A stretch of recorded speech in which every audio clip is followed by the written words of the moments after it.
Good evening and welcome back. This is Raymond Johnson again with another podcast.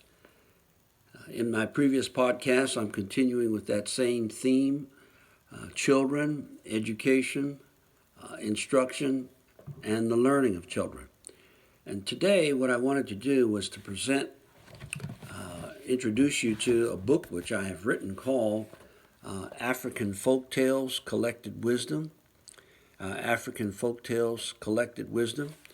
And what I thought I'd do is read and share one of the short stories with you and then look at that story and analyze it based on two particular subject areas.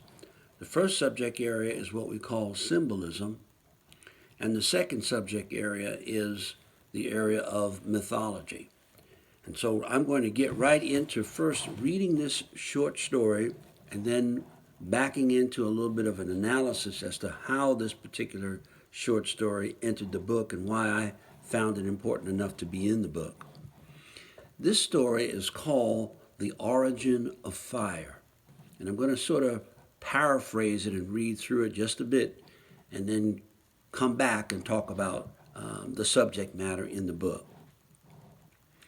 The pygmies of the Congo believed that they were the first to have discovered fire, and later it was brought to the others. These other people were the ones who thought that they were actually the masters over the pygmies. So the pygmies wanted them to know that they, in fact, were the first to obtain fire. And the story goes this way. Once upon a time, a pygmy in the Congo, he was chasing an elephant. And he arrived at the very village where the Lord God himself lived, and for the first time, he saw fire. So he grabbed a piece of the fire and tried to run away. But the Lord God called to him and made him bring the fire back.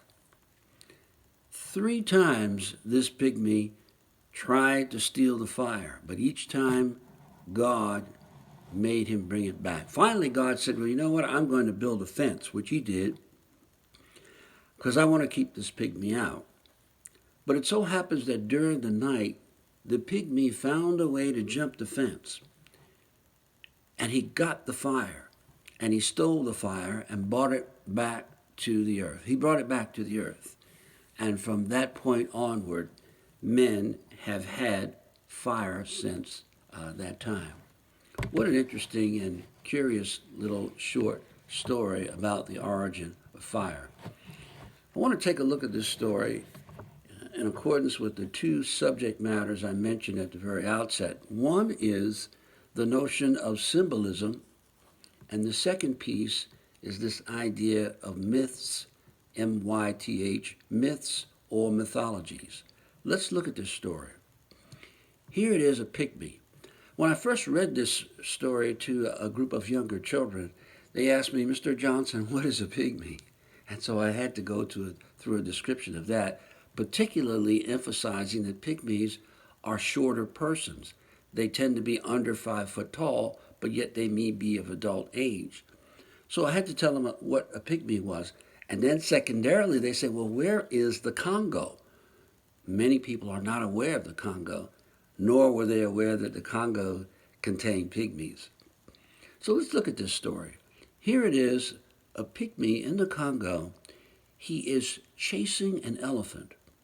Now you can imagine now the pygmy is under 5 foot tall, and he is chasing a huge elephant. Many times an elephant may be 1 or 2 tons in weight.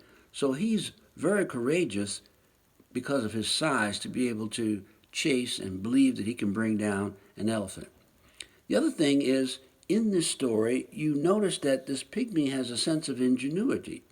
He tries to get the fire at first and has to bring it back, but the Lord catches him, and so he discovers another way. He waits until nightfall and then decides that he would jump the fence, and he had to find a way to jump the fence too. So we see also that this pygmy is brave and he's persistent. He's a hunter. Imagine now, the story doesn't say that he had a a blade or a spear, but I would have to think that he must have had one.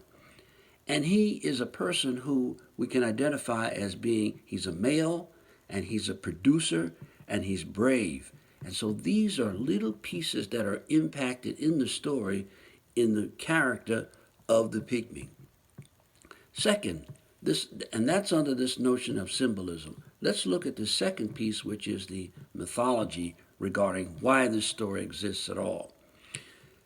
This story is a story of great, fantastic, unimaginable courage on the part of pygmies. And so this is their mythology. It's almost a bit fantastic, as I said. However, it creates for those who listen to it, those who are a part of that group, and those who are a part of that community, and those who can identify with it, that this really is a story of courage. It's a fantastic story, and it's a story of survival and ingenuity and wit. When children hear this story, they, without realizing it, number one, they'll ask questions about what these things mean. What's a pygmy? Where is the Congo? This type of thing. And what is the idea of a village? And so these things come up also and give us an opportunity for explanation as we are interacting with our children. And then children live through these characters that are talked about in these stories. And in the end, it helps to build a character in them if they can identify with them, because they can imagine themselves perhaps in that role. So I wanted to just share that with you in this brief story of the origin of fire and the two subject areas, symbolism and mythology. Again, thanks for tuning in and thanks for sharing with me.